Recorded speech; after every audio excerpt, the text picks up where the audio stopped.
Good morning students, welcome back to TSN class 6 science session. So we are at chapter 14, which is water, and till now we have discussed how water is being used, how much water we use, and where this water comes from. And after that we have discussed about water cycle, and in that we have discussed about dissipating of water, that is evaporation, plus the loss of water by plants. Then we have discussed how clouds are being formed, and then back to the ocean, how water is being water is reached in the oceans again after the water cycle. And then we have discussed about a condition in which there is a heavy rainfall, and what are the consequences, what are the difficulties, and so on. So today we discuss about if rain will not happen for a long period of time. Basically this situation has been called drought. If you have heard about drought, मतलब अकाल पड़ना, जहाँ पे खाने को नहीं होता है, जस्ट बिकॉज क्योंकि पानी जो होता है वो नहीं अवेलेबल हो पाता है, तो प्लांट्स ग्रो नहीं करते, एंड अल्टीमेटली उन लोगों के पास ना खाने को कुछ होता है ना पीने को कुछ होता है. So this situation is called drought. Drought condition कब आती है? जब पानी इतना ज़्यादा लॉस हो जाए कि जो सॉइल है वो ड्राई हो जाए, ग्राउंड वाटर बिल्कुल ख़त्म हो जाए, और जो पेड़ हैं या फिर जो रूट्स है पेड़ों की, उन तक पानी नहीं पहुंच पाए. ठीक है स्टूडेंट्स, तो वो सॉइल ड्राई जो हो जाती है, बेसिकली अल्टीमेटली वो क्या करती है? ड्रॉट कंडीशन लाती है. So today will discuss about this. Let's read out. Can you imagine what would happen if it doesn't rain in a region for a year or more. Situation समझिए कि कभी किसी कंडीशन में या कभी ऐसा हो कि रेन बहुत ज़्यादा टाइम तक के लिए ना आई हो या बारिश ना हुई हो.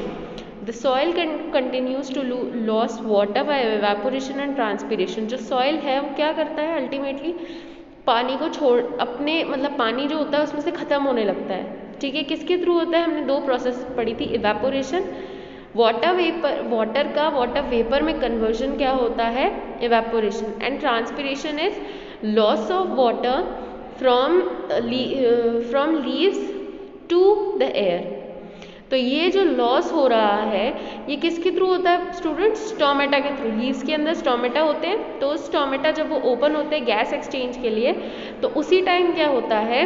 गैस एक्सचेंज के साथ में जो वाटर होता है वो भी एक्सचेंज तो नहीं कह सकते, बट पानी जो वाटर होता है वो लीव्स से सराउंडिंग में आ जाता है. This is called transpiration. Since it is not being brought back by the rain, the soil becomes dry. क्या लाइन में लिखा हुआ है कि वो पानी वापस नहीं आ पा रहा in the form of rain, तो क्या होगा? जो सॉइल होगी वो क्या हो जाएगी स्टूडेंट्स? ड्राई हो जाएगी, बिल्कुल सूख जाएगी. The level of water in ponds and wells of the region goes down and some of them may even dry up. कुछ कंडीशंस ये होती हैं कि जो लेवल होता है ना पॉन्ड्स का, वेल्स का, जो हमारे यहाँ पे कुएँ होते हैं या छोटे छोटे पॉन्ड्स होते हैं, तो उनमें ये कंडीशन तक आ जाती है कि वो पूरी तरीके से ड्राई अप हो जाते हैं, सूख जाते हैं. The level of water in ponds and wells of this region goes down and some of them may even dry. The ground water may also become scarce. This may lead to drought. जो ground water होता है वो खुद खत्म होने लगता है, ठीक है, नीचे जाने लगता है, और ये कंडीशन क्या कहलाती है? Drought condition.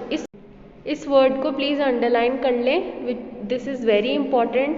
Drought is the condition when the soil has become dry, okay, and all the water in the soil plus the groundwater is being dried up completely, and this condition will give you a suitable situation in which you don't have anything to eat, anything to drink. Okay students, so let's discuss what is drought. Okay, please underline this line. In drought condition it is difficult to get food and fodder. Food और fodder. Food क्या होता है? जो हम खाते हैं, that is food. And what is fodder students? Fodder is the food which we give to cow, buffalo and are domestic animals. जो गाय वगैरह होती है हमारे घर में, भैंस होती है, उसको जो हम चारा देते हैं, that is called fodder. So food and fodder is not been available. You might have heard about drought occurring in some parts of the country or the world. So you must have heard about some situations in which कहीं पर drought आ गया हो या अकाल पड़ गया हो country के अंदर.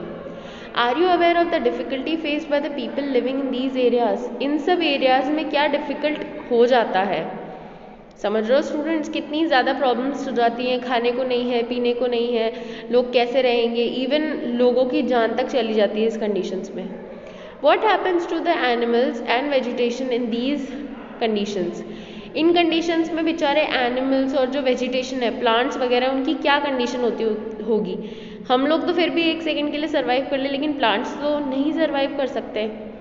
Try and find out about this by talking to your parents and neighbours and by reading about it from newspaper and magazine. आप घर पे हैं अभी, आप आराम से अपने पेरेंट्स से इस सिचुएशन के बारे में बात कर सकते हैं. Do discuss and learn more about it from them. Okay students, so हमने जिस कंडीशंस में बात करी, अगर हैवी रेन हो तो फ्लड आ जाएगा, वेजिटेशन को लॉस हो जाएगा, सब कुछ ख़त्म हो जाएगा उस सिचुएशन में, जहाँ पे ना घर बचेगा, ना बिल्डिंग्स बचेंगी, इंफ्रास्ट्रक्चर तो बिल्कुल ख़त्म हो जाएगा, ह्यूमंस को लाइफ डैमेज काफ़ी ज़्यादा हो जाएगा, ह्यूमन लाइफ को डैमेज काफ़ी ज़्यादा हो जाएगा, property, domestic animals and so on.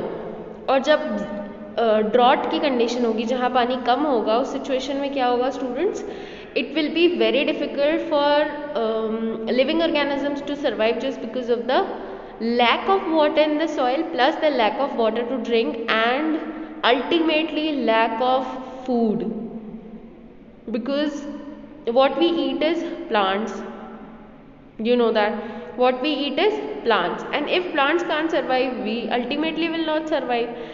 Even if we separate the food part of it, we will not survive even if we don't have water to drink, right? So now in the next session we will learn how to conserve water, because water is very very essential for not for us but for plants and all the living organisms present in our surroundings.